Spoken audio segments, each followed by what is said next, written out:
ถ้าว่าคือตั้งบ่เฮ็ดก็เฮาจะให้ได้บ่ให้เฮ็ดนะเฮาก็อยากถามปรึกษากันก่อนนะบ่เป็นหยังอาจารย์ว่าโอเคเราเฮ็ดแล้วก็โอเคได้สินะได้บ่เป็นหยังเพราะว่าอาจารย์ก็อาศัยเขาเฮ็ดเพราะอาจารย์ค่า1โรงเรียน2มามีงานหลายอาจารย์ก็ได้สู้ควันนี่งานมากเลยนะหลายเนาะแล้วเครื่องไม้เครื่องต่อเฮาอะไรมันบ่คักบ่แน่ได้สิบ่เป็นหยังเพราะว่าอาจารย์เช้าคือว่าเอิ้นหาอาจารย์ได้แม่อะไรที่ว่าตัวนี้นั่นนี่มันบ่ได้เกี่ยวกันตัวนี้นะมันบ่ได้เกี่ยวเพราะอาจารย์รับผิดชอบอยู่แล้ว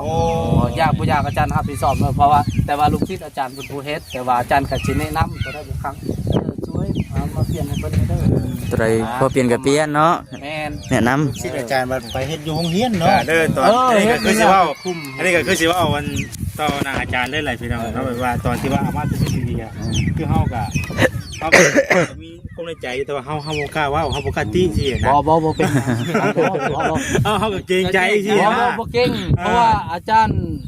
ทุกด้านอาจารย์จะให้มันถูกต้องและนึงมากคืออาจารย์กับมือชื่อเสียงโด่งดังเพราะว่าอาจารย์รักผู้ใหญ่คือคอยกับเป็นผู้หนึ่งขอกับลูกศิษย์ลูกหามาเพราะงั้นว่านั่นแต่ว่าคอยสามารถเว้าได้เพราะว่าคอยก็เป็นอาจารย์ผู้รักผู้ใหญ่ชื่อเสียงโด่งดังเพราะงั้นคอยสิไปให้เฮ็ดเสียหายบ่แม่นได้ต่อได้สิ่งที่บ่คักแล้วเว้ามาโลดก็คุยกันมันจะเข้าใจกันเนาะแม่นบ่แม่นว่าเฮาบ่เข้าใจกันเนาะบ่แม่นว่าเฮาสิเห็นกันทีนึงทีเดียวว่าแม่นได้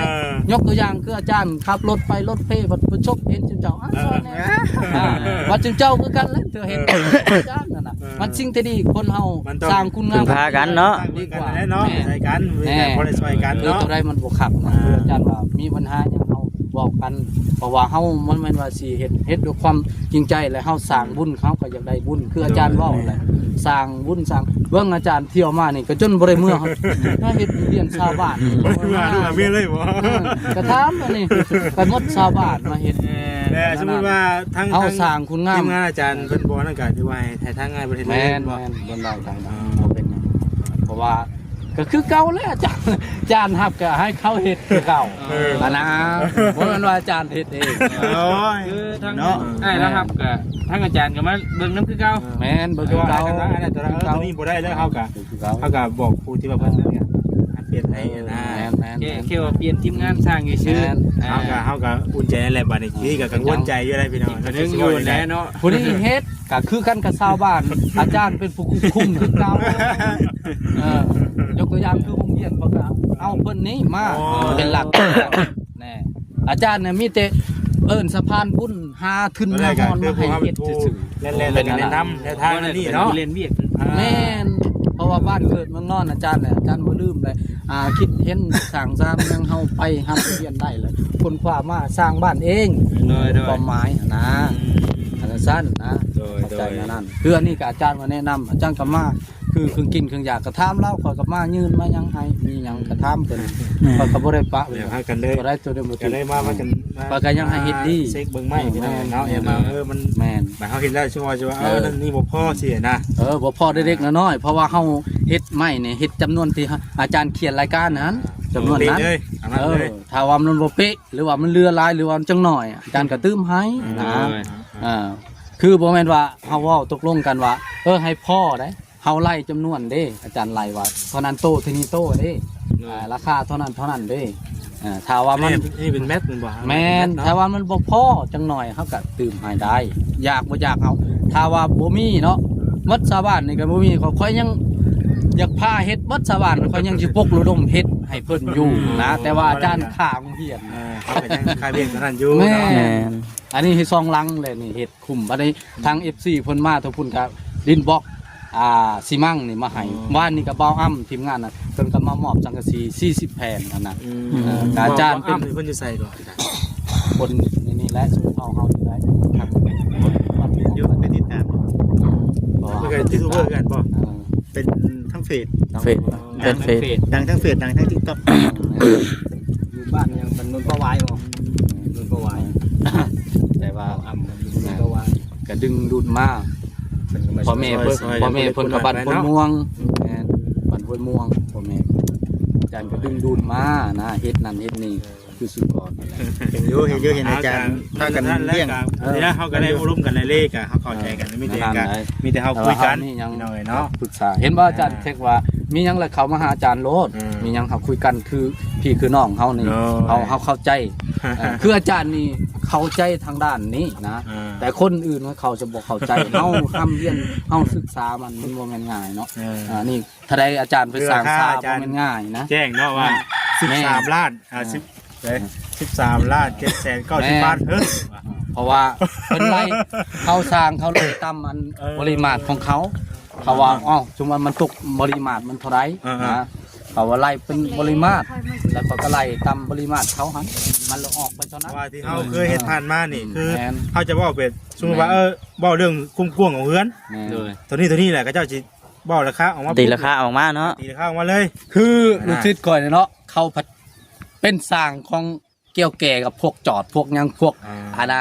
โครงห่างใหญ่ๆแล้วว่าเรื่องการดินบอกมันยังเขาพวกอันนี้นะแล้วเขาไล่ตัวนั้นบ่ได้ถึงงานแบบสร้างใหญ่แล้วอะไรแบบจะพวกเพื่อนก็ชนะเนาะเพื่อนก็เพื่อนดินเพื่อนยังคือกันเพื่อนไม่เขามาไล่ตัวนี้นะเอามาคุยกันเข้าใจกันว่าต้องเฮ็ดซำนี้สินะคือ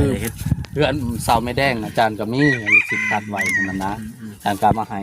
ตัวไหนเป็นเกี่ยวกับงามตัวนี้ก็ให้ซอกกาบก่อนงามมันน่าเนาะเบิ้ง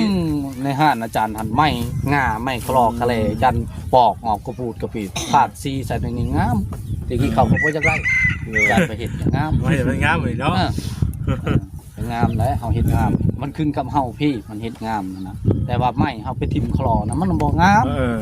วันนั้นซะวันเห็ดแล้วมันก็คักเห็ดเราจะงามเนาะ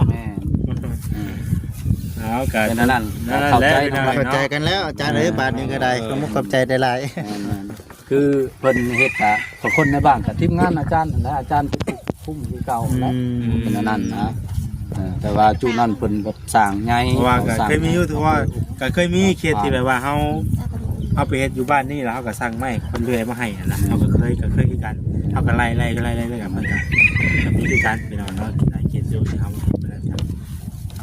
เดินกับคือว่าก็ส่วนหลายเฮาบ่ได้เอาไปซี่บางบ้านก็ไปเฮาไปสร้างไม้อยู่ห้องเรื่อยมาเฮ็ดโลดที่นะอันนี้เพิ่นหาก็ลงมาเต็มมุงนั้นแหละก็มืดมื้อนี่คุม 2-3 มื้อเลยนี่จะลงนี้ก็เพิ่นใส่เพิ่นนี่แหละเนาะแม่นจะเฮ็ดน้ำกันคอยก็หาบ่ลงแต่ว่ามื้อโดนเห็นบ่อาจารย์ลงบ่ได้อยู่นะจนบ่ได้เมื่อสวรรค์หยังนะเพราะว่าเฮาก็เพิ่นห่วงอยากให้ได้เพราะว่าการพัฒนาขึ้นมันต่างแม่นเอาถือว่าสรุปแล้วนี่คือตกลงกันแบบนี้เห็นบ่อาจารย์จะคือให้เพิ่นเฮ็ดเลยบ่แม่นก็คือกันแหละที่บ้านนี่เพิ่นเฮ็ดก็ได้แต่ว่าอาจารย์สิคุมในตัวนั้นเพิ่นสิคุมเฮ็ดตัวนี้นะแต่ว่าอาจารย์ก็มาจอบเบิ่งอยู่ว่าจังได๋แต่ว่านอกจากอาจารย์เพิ่นบอกเองเนาะบ่เป็นหยังแล้วคันเฮาสิว่าอุ๊ให้ง่ายไปเฮ็ดเลยโดยที่บ่ได้มาถามอาจารย์นี่ก็บ่คักเขาคักสิไปเฮ็ดกำกึ่งอยู่คือว่าบ่ได้บ่คักแต่บ่ถามเบิ่งทางนี้อีกเนาะความตาพวกนี้จ้ะกับบ่แม่นดอกความหมายคือว่าอันเฮาได้คุยกับผู้นึงเลยเฮาต้องมีหยังก็ต้องมาเว้ากันก่อนถ้าผู้นึงโอ้ร่วมกันก่อนเนาะโอเคแล้วเจ้าให้เพิ่นเฮ็ดกันได้ก็บ่เป็นหยังเฮาก็สิได้สบายใจเด้นี่มันยังคิดอยู่เด้นี่โอ้ยังสบายใจทั้ง2ฝ่ายเด้นั่นแต่ว่าเขาก็อยากเบิ่งน้ำกันที่เก่าแล้วก็เพราะว่าเราว่าก็อาจารย์ก็มาเบิ่งน้ำเนาะอะไรที่ว่ามันบ่นั่นก็ครับน้ำกันนั่นแหละไม่ได้เฮ็ดกันเนาะอาจารย์เบิ่งอยู่เก่าแล้วเนาะเบิ่งให้ทางนี้ก็ได้ช่วยกันนั่นแหละอะไรมันบ่จบบ่งามก็แนะนำกันเนาะบ่แบบง่ายๆบ่ได้เฮาก็เฮาช่วยแล้วเนาะเฮาก็อยากเฮ็ดคันได้เฮ็ดแล้วก็อยากให้มันคักมันทนมันดีแน่เนาะเฮาบ่สิว่าเฮ็ดแบบว่าทนเนาะนี่ก็ทนเพราะว่ามูลค่าไม้นี่ก็ถือว่าเติมนึงได้พี่น้องเป็นห่วยค่าสิย้อยก็หมื่นบ่ได้เป็นหมื่นบ่ได้นี่6 ล้าน7 ล้านเนาะมูลค่าไม้นี่7 ล้าน8 ล้านรวม8 ล้านทั้งเสาทบกันแล้วนี่ก็ผู้เล็กผู้น้อยไปขอบใจละลายเลยอาจารย์เด้อเนาะขอบใจละลายนี่ได้เฮาสิหามื้อเนาะมื้อใดอาจารย์ลองเบิ่งมึงรู้มื้อใดอันคือเนี่ยอาจารย์ก็ดีมาแล้วแหละเรื่องมื้อนี่เด้ออาจารย์สิเว้าในนี้ทางศาสนาพุทธและทางศาสนาพราหมณ์ในมื้อนั้นมื้อนี้มื้อนั้นได้ แต่ว่าคืออาจารย์เนี่ยคือศาสนาพุทธ โดย มือใดเฮ็ดเฮือนได้ โดย มือใดมีเงินเฮ็ดเฮือนได้ อืม โอ้ยถูกต้อง ถ้าบ่มีเงินเฮ็ดเฮือนบ่ได้ แม่น แต่สมัยอีพ่ออีแม่ตะกี้หาไม้นำจน6 มื้อ 7 มื้อยังบ่ได้ โดย เป็นเดือนคู่มื้อนี้ได้ โอ้ไม่เนาะ ในทามคือตะกี้ไปอาหารได้ไว้ดีๆง่ายๆก็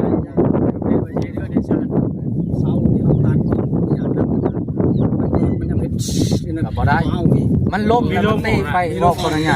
อืม มันล่มแล้วมันเตะไปก็บ่ได้ หลังจากว่าล่มไปปุ๊บธรรมดา มันเตะคืน ปากไม้นี่เนาะปากไม้มันต้องลงแบบงาม อ่า ๆถ้าว่ามันเป็นกระเดดกระดันไปเนาะมันกระโดด แต่ว่าไปดาว ถ้าตัดมันล่มมันดอก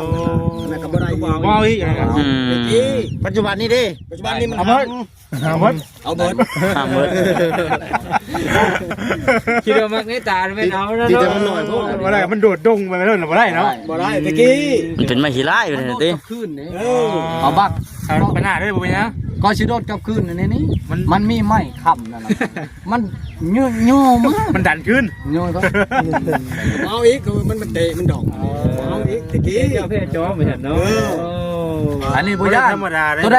เพื่อนที่เก่งๆตัวใดที่เข็ดควงอะมาหาอาจารย์สิไปสูตรออก เอ เอ อ อ เขตเมืองไสบุทองเขตในอาจารย์ก็ไปสูตรอยู่ใช้กับอยู่ฮอดตะแขกอาจารย์ก็ มันเลย ได้รู้ว่า มีสูตรเอาอย่างสูตรทอด ตัวอะไรเขาแบบเขาบดผู้จักเลยเขามันบด คือสูตรทอดเนี่ยอาจารย์ผู้ใหญ่ๆเพิ่นพาเฮ็ดเนาะแต่สมัยอาจารย์สูตรทอดกับใช้อาจารย์ใหญ่ๆเพิ่นพาสูตรทอดอาจารย์ก็นำใส่ตัวนั้นนะนั่นเฮือนอาจารย์ใหญ่สูตรทอดเฮ็ดสูตรทอดง่ายนั่งโทรนี่ออกดีบ่จักมันเฮาบ่มีดินชั่วดินเจ้านี่เจ้าสิไปอยู่น้ำหูมันบ่ได้เจ้าก็ต้องจะเป็น อยู่ดีคือเขา ควงหรือบ่ควงก็บ่จักแต่เฮาต้องสูตรทอดออก อืม ใส่ใหญ่เป็นออกเนาะไม่ใช่ใช่ สูตรสูตรทอดออกก็ดีมันเป็นอันนั้นครับตอนนั้นแหละ เด้อเข้าใจแล้วล่ะ ได้เด้อ มีเฮงแล้วได้ยินอาจารย์เป็นว่านี่เรา แม่น เป็นไรมาอบรมกับอาจารย์เป็นไรมื้อนี้ก็ได้เนาะมีอย่างเขาก็จึงติดตามในต่อไปเลยพี่น้องเด้อแต่ว่าเรื่องค่าสร้างน่ะคือว่าแสนแจ้งแหละมีแล้วค่าสร้างเนาะค่าสร้างก็มีแล้วเรียบร้อยพี่น้องมีแต่เอาหามือเลยก็ยกขึ้นยกขึ้นแล้วก็มานี่ก็เรื่องเป็นรับแรกกับก็ยังไม่ได้ครบเลยแต่ว่าเขาสิยกขึ้นไปโค้งก่อนและขาดอยู่แล้วเขาจะแจ้งเพิ่มเติมอีกบัด ติดตามไป โดยเป็นขั้นตอนไปพี่น้องเลย แม่น เอาจังไรก็ขอบคุณหลายๆวัตถุกูสุกคนเนาะที่เข้ามาติดตามเราชมเราฟังพี่น้องนะครับทั้งผู้รักผู้ใหญ่วัตถุกูสุกคนเด้อเนาะที่ว่าให้การช่วยเหลือเข้ามาทางเงินไปตู้คูณเนาะให้ทางไปตู้มันได้อยู่ได้เศร้าพี่น้องเลยโดยติดตามกันกันได้พี่น้องเด้อเนาะกะเดือยังกะ จังว่ากันอีกทีนึงเนาะแม่น โดยไปจิตนะขอบใจหลายเด้อ พี่น้องเอ้ยนะพี่น้องเอ้ยเนาะถือว่าอบรมกันเข้าใจกันแล้วล่ะบัดนี้พี่น้องเอ้ยเนาะแต่ว่าหามื้อหาวันเยี่ยมตั้งเสาขึ้นบัดนี้มีแต่ว่าเป็นจังไดก็ติดตามเบิ่งนํกันเด้อพี่น้องเด้อเนาะสิเป็นจังไดว่าซั่นไปพี่น้องคลิปนี้ก็มีแต่ว่าสิจบคลิปก่อนแล้วก็อยู่ดีมีแห้งเด้อพี่น้องเด้อสบายดีสบาย